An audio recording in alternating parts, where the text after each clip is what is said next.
Obadde okimanyi nti osobola okugoya akawunga n'obeera ng'okagyamu daddies empoomu bulungi nnyo ddala. Nkwaniriza ku Ugandan Kitchen nate. Leero tugenda kubeera nga tukola daddies. Yes, kaseera kaabana kudda ku masomero. Zino tugenda kubeera nga tukola eziri fried n'eziri baked, tubeere nga tuzicomparinga. Kusaba obeere ng'olikinga, sharinga with your family and friends. Leave a comment below mu comment section. Zino ziri gluten free era temuliimu ngano. Eri ggwe omuntu atayagala ngano, eri ggwe omuntu ayagala something healthy and a recipe yiyo.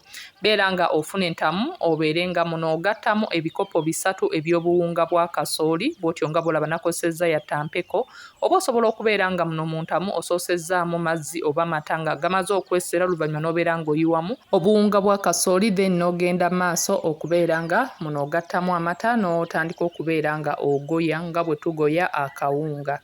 Oli wa ddembe okubeera ng'okozesa amata oba okubeera ng'okozesa amazzi. To my returning subscribers, neeyanziza nnyo okubeera nga mukyekumidde ku Ugandan Kitchen, kitegeeza kinene nnyo gye ndi, mwebale kunsupportinga.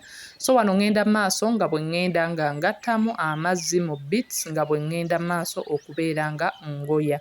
Jjukira tuli mu kubeera nga tufumba nga bw'ofumbira ddala akawunga akafa aka bulijjo. So making sure nti nno era n'amazzi g'okozesa nago gabeera nga agali hot oba nga wasoose kubeera ng'ogafumbako, n'ogenda maaso okubeera ng'ogoya paka nga temuli mpulunguse. Then awo mu process tubeera nga tufuna sukaali ne tubeera nga tugattamu, ebipimo mbikulekedde awo, era ne mbeera nga nyumunguza mu kikopo omwo ne njiwamuko ku mazzi era amalala, ngende maaso okubeera nga ogoya okumakinga sure nti nno sukaali oyo yenna abeera nga adissolvinga oba nga yeetabula bulungi nnyo mu kawunga nga bw'oli mu kubeera ng'ogoya. Bwe guba gwe omulundi gwe ogusoose ku Ugandan Kitchen, naawe nkwaniriza nkusaba okonsideringa okusubscribinga okunnyambako okubanga channel ekula. Likinga video and leave a comment below.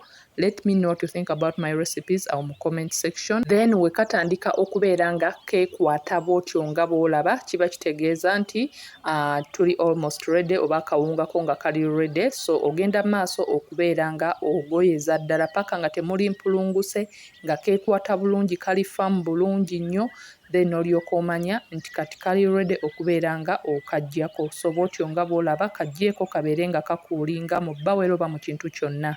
Kusaba obeere nga onyambako okuba nga channel ekula yeeyawo Ugandan Kitchen.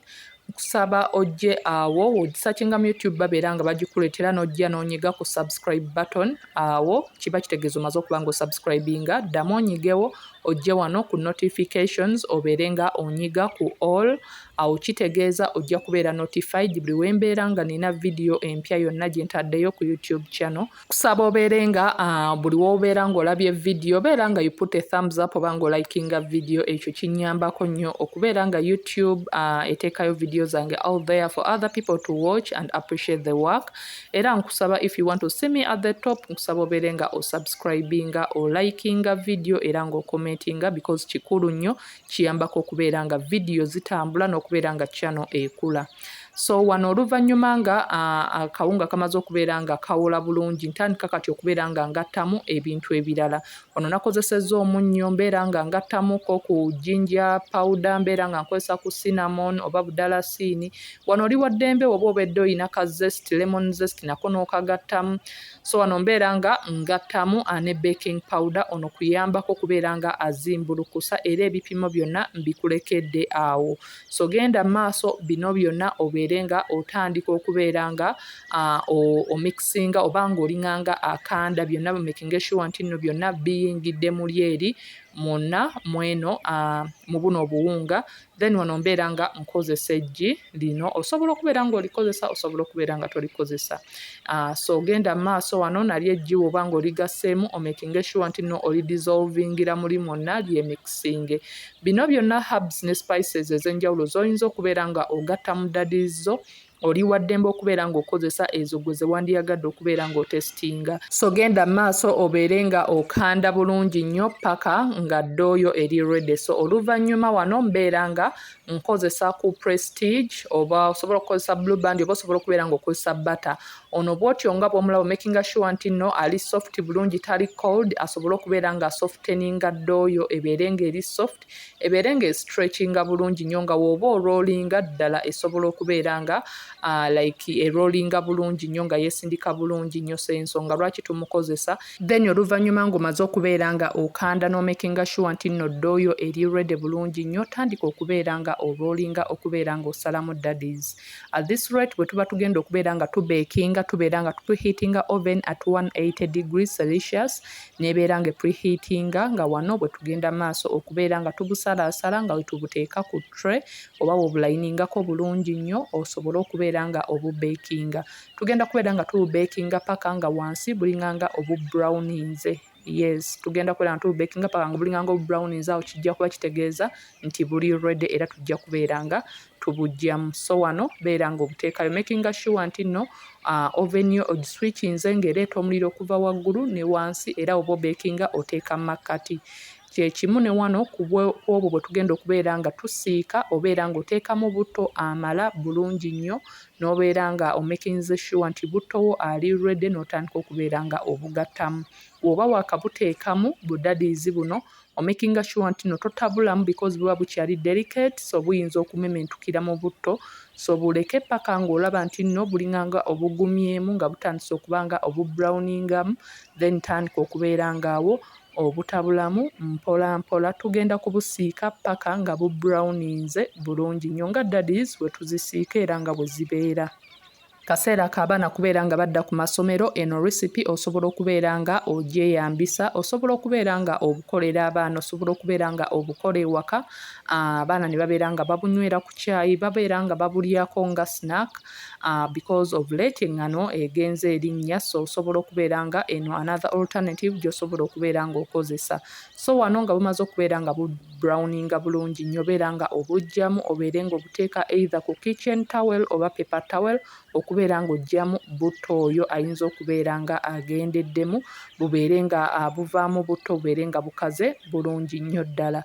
So buli so yummy, bwangu bwakubeera ng'okola era buno osobola okubeera ng'obukola mu kawunga akasuzeewo k'oba oyina n'obeera ng'okagattamu ebirungo ebirala eby'enjawulo bwe ntyo nga bwe mbalaze n'omakinga sure nti nno obeera nga oba okanda oba ng'omikisinga paka nga kagonze bulungi nnyo, then olyoka otandika okubeera nga nako okaggyamu daddies zino bwe ziti nga bwe zifaanana. Era osobola okubeera ng'ogattamu spices oba herbs ez'enjawulo ze wandyetaaze okubeera ng'ozongera okubanga daddies zino zirina flavour endala ey'enjawulo. So oluvannyuma osobola okulaba nga buno bwe tubeekinze bwe buti bwe bufaanana bweru because obuwunga bwa kasooli buba bweru nekirala nti butesitingira ddala nga akawunga ka kasooli. Then buno obulala ate bwe tusiise bwo osobola okubulaba bwo buli crunchy a little bit, kali hard kuno kungulu but munda kali soft bulungi nnyo era wokateeka mu kamwa like n'okalumamu right away kabeera kamementuka. So for this recipe nandi advisinze omuntu okubeera nga okola ezo eziri fried because ziyina engeri gye zigattamu test, butto yayina engeri gyayongera ku test n'ebeera nga ezikyusizza ddala. Naye bw'oba okola zino eziri baked suubira okubeera nga ogenda kuzirya owulikike nga alya obuwunga bwa kasooli bwennyini. So wano nga maze okubeera nga nzirese ne zikulinga ne nzitowaringa mu bu container tujja kubeera nga tuziryako ne famire yange. So nkusaba obeere ng'osubscribinga, likinga video and leave a comment below. Nina recipes ez'enjawulo era n'akawunga osobola okukakolamu bagiers. Nina recipes ez'enjawulo eza daddies bw'otyo nga bw'oziraba, eza coconut, eziri baked, eziri fried, eziri colourful ne snacks ez'enjawulo ez'abaana abadda ku masomero ku Ugandan kitchen kweziri. Kusaba obeere nga osubscribinga, likinga, sharinga and leave a comment below. Let me know what you think about the recipes awo mu comment section. Nkusaba obeere nga onfollowinga ku TikTok gyendi ne ku Instagram nga Ugandan Kitchen. Until next time, please like, share and subscribe.